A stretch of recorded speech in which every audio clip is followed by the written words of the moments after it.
बताइए कि बीजेपी का जो नारा था सबका साथ सबका विकास, पूरे 403 सीटों में किसी एक मुसलमान को नहीं दिया। आप किस तरीके की सबका साथ और सबका विकास की बात कर रहे हैं? अगर पूरी धरा भी साथ दे तो और बात है, पर तू जरा भी साथ दे तो और बात है। चलने को तो एक पांव से चल रहे हैं लोग, पर दूसरा भी साथ दे तो और बात है। उन्होंने बात की कि यूपीपी में 60,000 पद पर भर्तियां आई, आरओ की भर्तियां आई, तो क्या वो पेपर लीक नहीं हुआ? क्या उसमें सरकार का कोई हाथ नहीं है पेपर लीक कराने में? अच्छा, अगर पेपर लीक हो रहा है कि खुद तुम्हें दुर्गा के अवतार में आना होगा, घोर कलयुग है, यहाँ कन्हैया नहीं आने वाला। तो देखिए साथ हिंदू और मुसलमान, मस्जिद और मंदिर ये दोनों, ये सारे मुद्दे को साइड कर दीजिए। आइए बेरोजगारी पे बात कीजिए। एक मिनट, छात्रों के साथ अन्याय हो रहा है उस पे।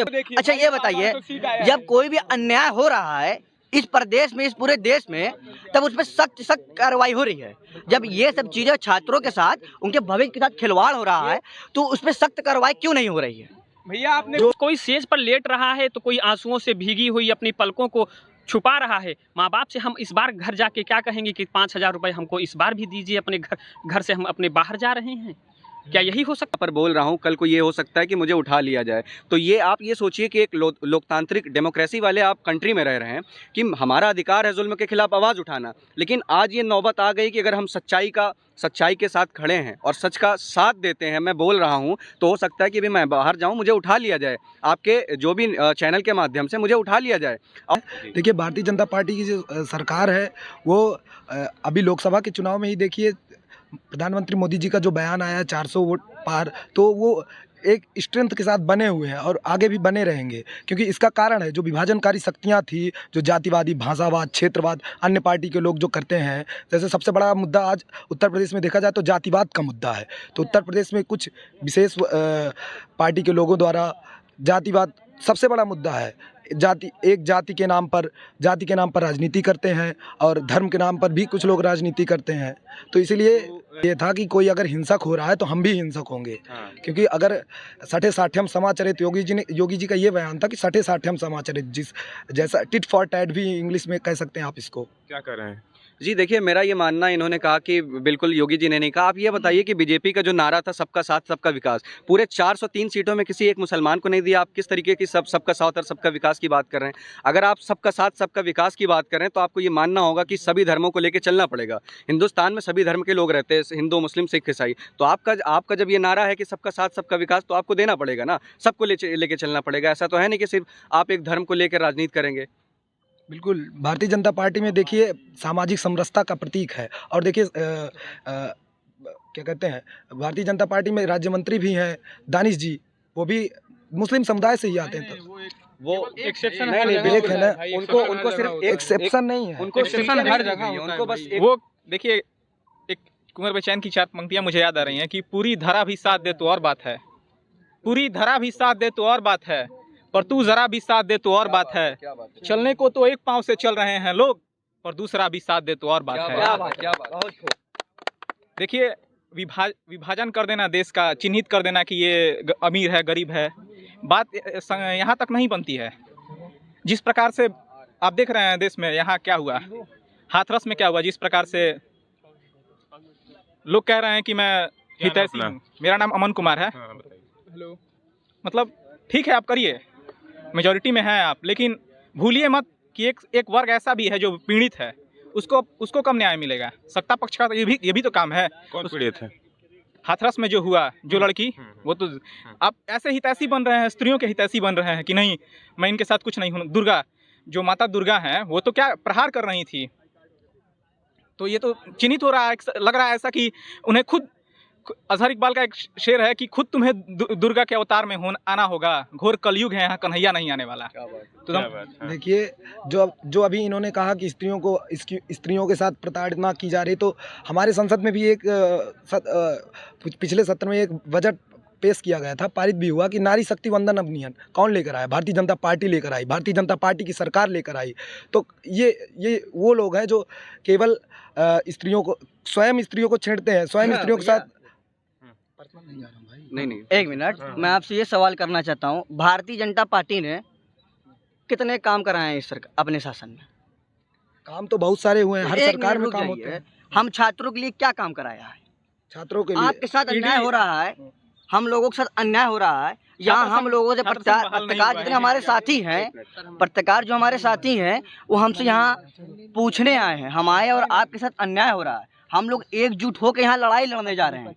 अगर हम और आप अगर एक नहीं होंगे तो आप ये जान लीजिए हमारा और आपका भविष्य, हमारा और आपका भविष्य वो देखिए, एकदम ही बर्बाद होने वाला है। एक मिनट मेरी बात, जैसे कि भैया ने कहा कि जो है स्त्री बजट के लिए मतलब कोई एक बजट आया था, तो आप ये बताइए कि जो भी अभी यहाँ पर दिल्ली के जंतर मंतर पर जो भी वहाँ पर पहलवान खिलाड़ियाँ थीं, ठीक है, उनके साथ बीजेपी के सांसद जो थे, किसी से छिपा नहीं हुआ है किस कदर वहाँ पर प्रोटेस्ट कर रही थी, उनके साथ किस कदर हिरासमेंट का मामला सामने आया। लेकिन यहाँ तक कि आप सोचिए कि बीजेपी सरकार जो है अपने एक सांसद को मतलब अगर उसमें जो है निर्दोष पाया गया, उसके बावजूद मतलब उनको कुर्बान करने की कोई बात ही नहीं की जा रही। मतलब कहने का मतलब उनको बताइए प्रोटेस्ट से हटा दिया गया, मतलब यहाँ तक कि वो उन्होंने अपना मेडल तक वापस कर दिया, बताइए। और आप कहते हैं महिला उस पे जो है बिल लाया जाता है, लेकिन महिला पहलवानों नहीं के किया साथ जाता, फॉलो नहीं जिस किया जिस प्रकार से महिला पहलवानों के साथ हिंदू और मुसलमान, मस्जिद और मंदिर ये दोनों, ये सारे मुद्दे को साइड कर दीजिए। आइए बेरोजगारी पे बात एजुकेशन कीजिए। बात करिए। एक मिनट, छात्रों के साथ अन्याय हो रहा है, उस पर बात कीजिए, ठीक है। छात्र हित पे बात अभी क्योंकि अभी अभी हम आज धर्म पढ़ रहे है, हैं, धर्म मेहनत नहीं कर है। रहे हैं,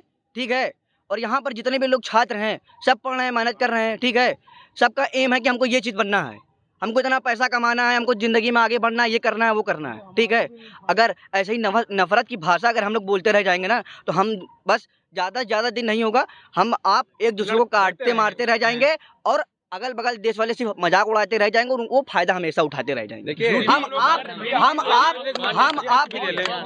देखिए, मैं पूर्णतः सहमत हूँ, लेकिन जो ब्रजभूषण शरण सिंह का मैटर है वो सुप्रीम कोर्ट में जांच का मामला है। सुप्रीम कोर्ट में जांच के बाद ही पार्टिकुलर 1% को लेके बात नहीं की जाती है।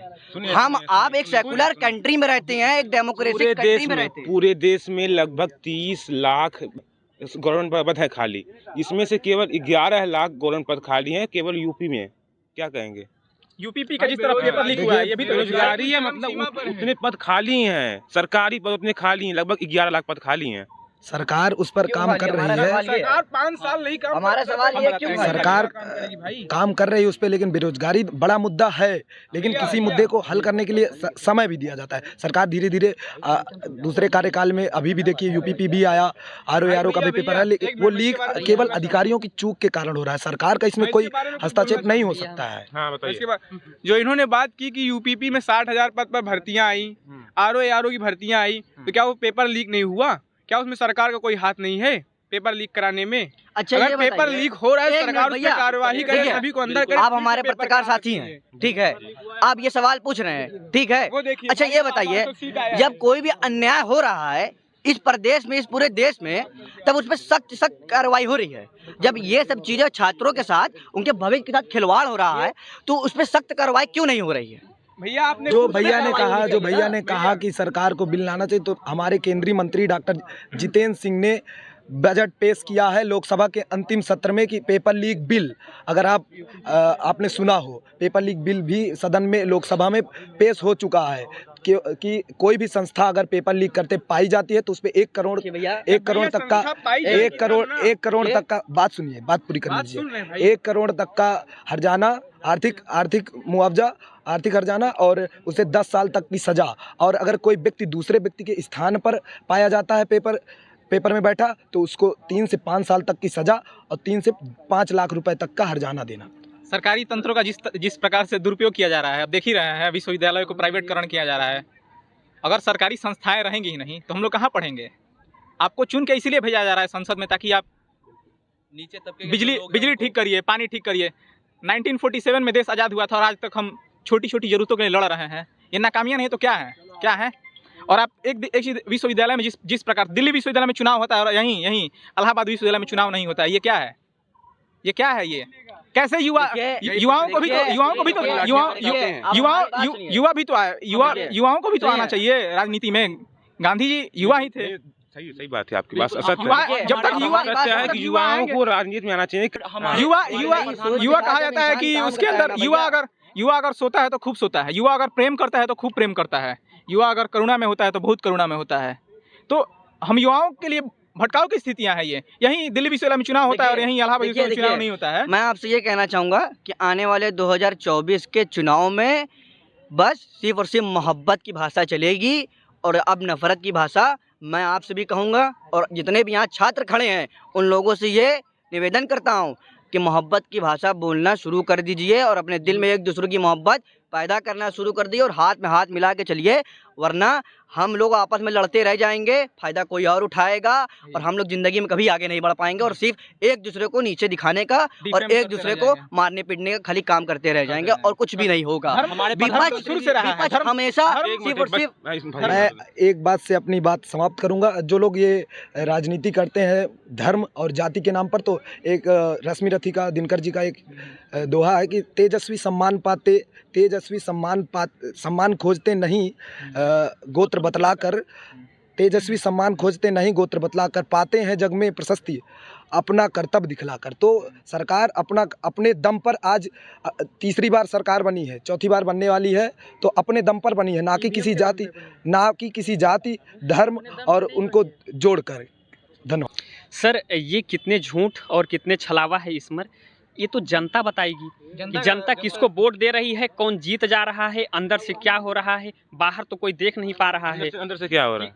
देखिए अंदर से क्या हो रहा है ये हम भी नहीं आपको बता पाएंगे। हम तो छात्र हैं, अभी हम कुछ यहाँ से बोल देंगे तो हमारे ऊपर केस हो जाएगा।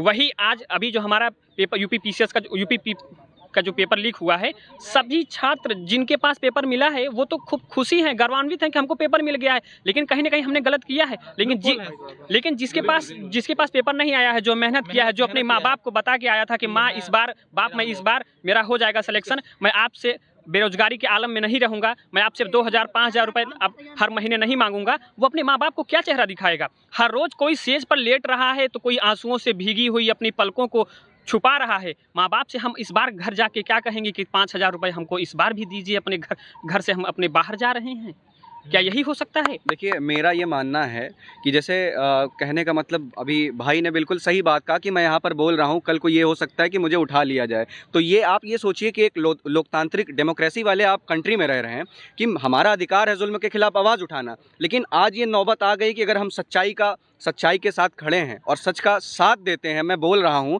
तो हो सकता है कि भी मैं बाहर जाऊं, मुझे उठा लिया जाए, आपके जो भी चैनल के माध्यम से मुझे उठा लिया जाए।